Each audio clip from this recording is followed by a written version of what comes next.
কোনটাতে পাওয়া যাবে এটাই আপনার আমার আশা ছিল। মুসলমান, আপনাকে জিজ্ঞেস করা হয়, আলিম ওলামা প্রশ্ন করে, ভাই আপনি লটারি কাটছেন, লটারি কাটা তো আপনার আমাদের শরীয়তে জায়েজ নেই, লটারি কাটা তো শরীয়তে ইসলামে আপনার হারাম আছে, আপনি লটারি কাটছেন কেন? কারণ আপনার কাটার উদ্দেশ্যটাকে একটুখানি বলো। আপনি আমি আপনার তাকে জবাব দিব, প্রশ্নের উত্তর দিব, হুজুর আমি লটারি কাটতেছি ঠিক আছে, কিন্তু আপনার সাথে ওয়াদা করতেছি যেই দিন আমার করোড় টাকা লেগে যাবে সেই দিন আমি তওবা করে নেব। নাকি হবে না? বাদ দিবি? হ্যাঁ, ওর 1 কোটি লাগবে না, ও বাদ দিয়ে দিবি না। আশা তো এটা আছে, আশা এটা আছে। তবে আপনাকে শুধু বোঝাতে চাই ব্রাদার, আচ্ছা আপনি তো বলছেন 1 করোড় টাকা লেগে গেলে আমি কি করব? তওবা করে নেব। আচ্ছা বলেন তো, আপনি যে লটারি কাটলেন, লটারি কাটা তো জায়েজ ছিল না, হারাম ছিল। আপনি বলেন ও 1 করোড় টাকা কোন কাজে লাগাবেন? হ্যাঁ, 1 কোটি টাকা আপনি কোন কাজে লাগাবেন? আজ আপনি বলছেন আমি তওবা করে নেব। তওবা, খোদার কসম করে বলি মুসলমান, আপনি তো টাকাটাও আপনার বেরাদার আপনি দিয়ে একটা সুন্দর ঘর বানাবেন, যে ঘরটা তৈরি করলেন ও ঘর তো আপনি হারাম ইনকাম দিয়ে আপনি তৈরি করলেন। আপনি আপনার ও টাকা দিয়ে নিজে খাবেন, নিজের বেটাকে খাওয়াবেন, নিজের বেটিকে খাওয়াবেন। মুসলমান ভাই, তারপরে আপনি তওবা করবেন, তাওবাতান নাসুহার প্রতি আল্লাহর কাছে তওবা করবেন। আমি আপনাকে বলবো ভাই, তওবা তো দূরে থাক, এই তওবার পরে যদি আপনি 1000 বার আল্লাহর ঘর কাবা ঘরে গিয়ে জিয়ারত করেন, আপনি যদি রাত দিন 24 ঘন্টা আপনি নামাজে পড়ে থাকেন, ইবাদতে পড়ে থাকেন, খোদার কসম আল্লাহ তাআলা আপনার একটা নামাজও একটা হজও কবুল করবে না। কেন কবুল করবে না?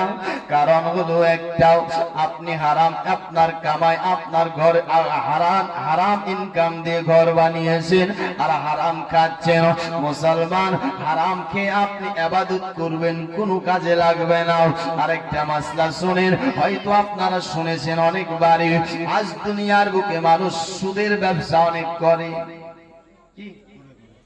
সুদের ব্যবসা আপনার না করলে থাকতে পারে না, ওর পেট পালা হয় না, ওর আপনার সংসার চলে না। কিন্তু আমার আপনার দয়ার নবী মায়ার নবী মুস্তাফা বলছেন কি, যদি কেউ 1 টাকা সুদ খায়, 1 দিরহাম সুদ খেলে 70 প্রকারের গুনাহ হয়, আর তার থেকে যেটা ছোট গুনাহ সেটা নিজের মায়ের সঙ্গে 36 বার জিনা করলে যেই গুনাহ। কয়বার? 36 বার মায়ের সঙ্গে জিনা করলে যে গুনাহ হয়, আপনার সেই গুনাহটা হয়।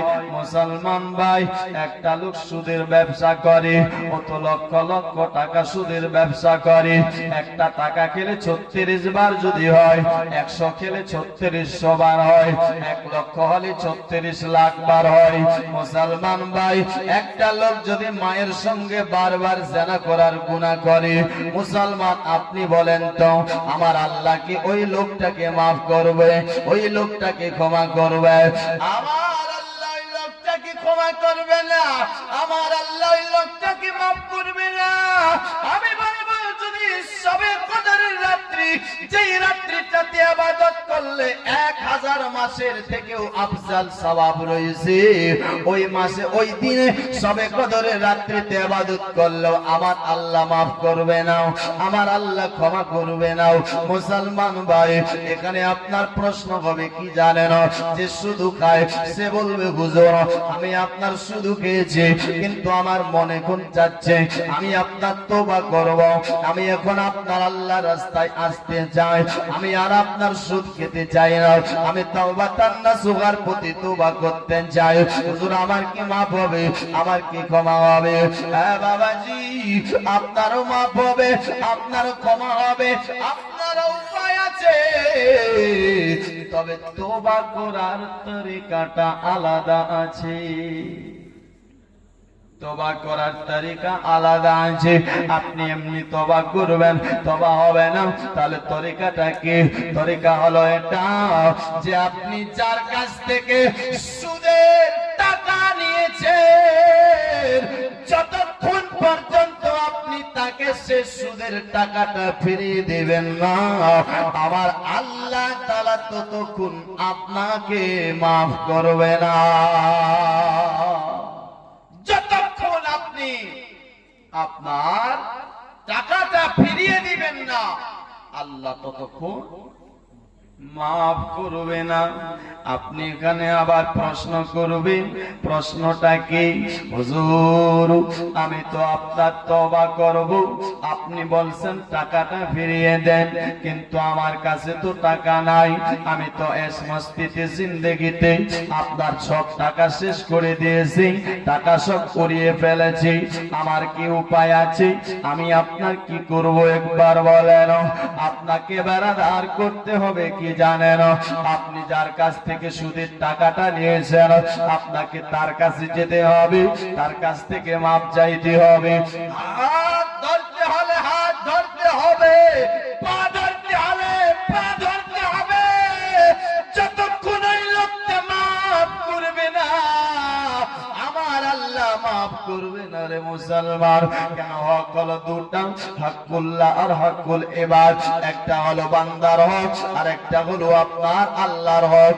আল্লাহ বলছে পাহাড়ের থেকে বড় বড় গুনাহ করেছো, পাহাড়ের থেকে বড় বড় পাপ করেছো, পাহাড়ের থেকে বড় বড় গুনাহ করেছো না কেন? আমি আল্লাহর কাছে মাপ চাইবে, আমি আল্লাহ মাফ করে দেব, আমি আল্লাহ ক্ষমা করে দেব। কিন্তু তুমি গরিবের হক মেরে খেয়েছো, গরিবকে ঠকাইছো, একজন মানুষ হয়ে মানুষের হক মেরে খেয়েছো। ও বান্দা, হয় বান্দা, তুমি হক